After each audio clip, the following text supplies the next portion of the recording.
প্রধানবাবু কেন আসলেন আজকে আদালতে ত্রিপুরা? 21 সালটা পুরনো মামলা ছিল। আচ্ছা, জামিনের আবেদন করেছিলাম, আজকে জামিন মঞ্জুর করেছে। কোন কেসের ওটা আমার আইনজীবী প্রবহন সরকার বলতে পারবেন। বাংলার কিছু নিয়ে বলবেন? বর্তমান কি পরিস্থিতি রয়েছে বাংলাতে কিছু বলবেন? না, এটা ত্রিপুরার বিষয়। ত্রিপুরাতে সংগঠন বৃদ্ধির ক্ষেত্রে আপনাদের আগামী এই মুহূর্তে আমি পুরো নিজের মামলার কাজে এসেছি।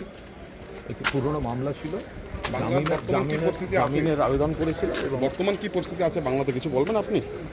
না, একটু আমি নিজের মামলাটা আগে এখানে শেষ